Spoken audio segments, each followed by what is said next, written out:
Hello everyone, welcome to my YouTube channel Indian railway ALP. आज हम लोग ALP का जोन वाइज कटअप देखेंगे कि किस जोन में कितना कटअप गया है, और ये भी जानेंगे कि किस जोन में सबसे ज़्यादा और किस जोन में सबसे कम गया है। और जो भी जोन का कटअप मैं यहाँ नहीं बताऊंगा, उसका 1 से 2 दिन में उसका कमेंट बॉक्स में वो कटअप डाल दूंगा। तो चलिए हम लोग देखते हैं किस जोन में कितना कटअप गया था। सबसे पहले हम लोग अहमदाबाद का देखेंगे, जिसमें ओवरऑल वैकेंसी 937 था, जिसमें यूआर का 54.54 कटअप गया है, एससी का 36.01 गया है और एसटी का 28.67 गया है, ओबीसी का 41.38 गया है और ईडब्ल्यूएस का 40.1 गया है। और इसी तरह अजमेर में 761 वैकेंसी था, जिसमें यूआर का 34.63 गया है, एससी का 36.19 गया है, एसटी का 27.99 मतलब 28 ही मानकर चलिए, और ओबीसी का 39.27 गया है, और फिर से यूडब्ल्यूएस का 40.18 गया है। और इसके बाद हम लोग बेंगलुरु का जानेंगे, जिसमें ओवरऑल वैकेंसी 1576 था, जिसमें यूआर का 58.49 गया है, एससी का 42.11 गया है, एसटी का 31.24 गया है और ओबीसी का 47.16 गया है, और फिर से ईडब्ल्यूएस का 40.7 गया है। भुवनेश्वर का 930 ओवरऑल वैकेंसी था, जिसमें यूआर का 60 गया है, मतलब 61 ही मानकर चलिए, और एससी का 42.46 गया है और एसटी का 44.8 गया है और ओबीसी का 50.83 गया है, ईडब्ल्यूएस का फिर से 40.13 गया है।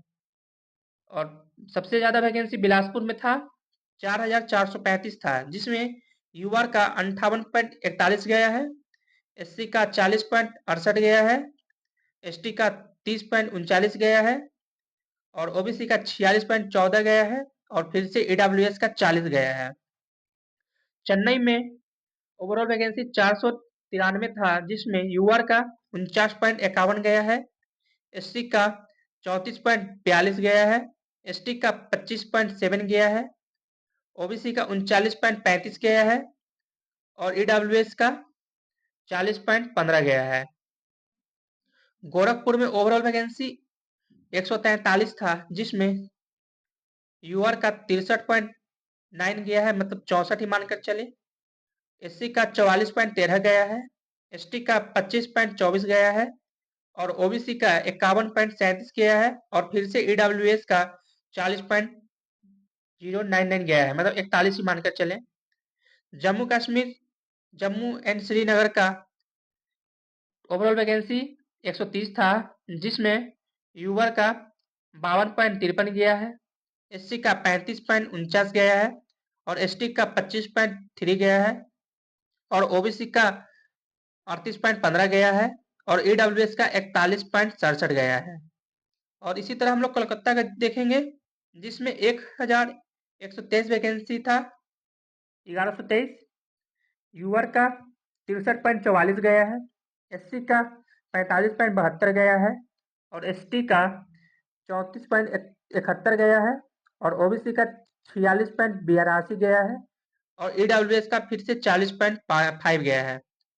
मालदा का देखेंगे हम लोग, जिसमें ओवरऑल वैकेंसी 749 था, जिसमें यूआर का 63 गया है, एससी का 41 गया है और एसटी का 39 गया है और ओबीसी का 56 ही मानकर चल सकते हैं और ईडब्ल्यूएस का फिर से 40 गया है।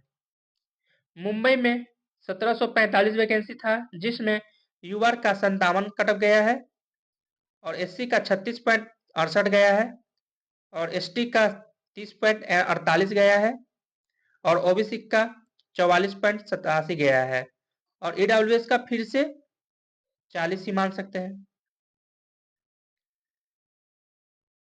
और पटना का टोटल वैकेंसी 38, सबसे कम वैकेंसी पटना में था, जिसमें यूआर का 67.59 गया है, एससी का 49.65 गया है, एसटी का 25.23 गया है और ओबीसी का 62.711 गया है, मतलब 62 ही मानकर चल सकते हैं और ईडब्ल्यूएस का 55।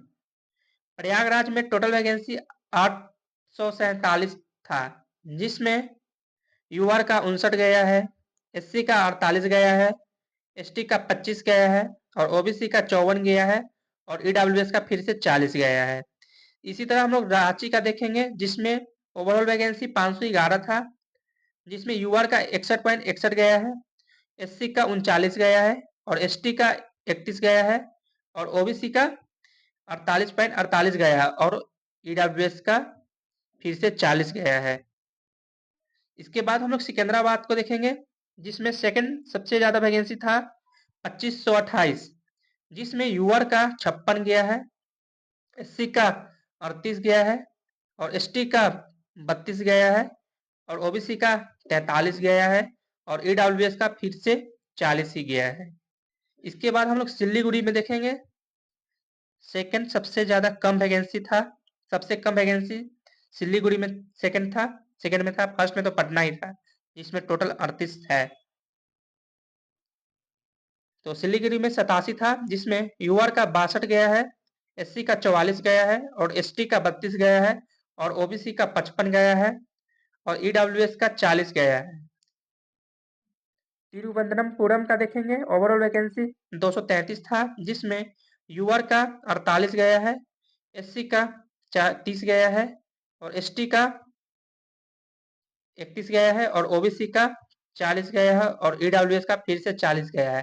तो मतलब ईडब्ल्यूएस का लगभग 40 ही सब जोन में गया है, हर जोन में ईडब्ल्यूएस का 40 के ही आसपास रहा है।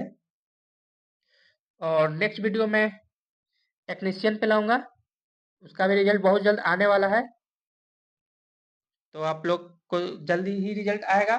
फिर उसके बाद आप लोग एनटीपीसी और ग्रुप डी का तैयारी अच्छा से करते रहिए, उसका कट ऑफ तो ज़्यादा जाने का चांस है, क्योंकि एसएससी का बच्चा भी उसमें बैठेगा। तो आप लोग अच्छा से लगे रहिए, उसमें भी आप लोग का हो जाएगा। और अब और सेकंड एग्जाम जो एएलपी का है 19 मार्च को, उस पे आप लोग अच्छा से लग जाइए। और अगर वीडियो अच्छा लगा होगा तो लाइक एंड सब्सक्राइब और दोस्त लोग के पास शेयर जरूर कीजिएगा। मिलते हैं नेक्स्ट वीडियो में।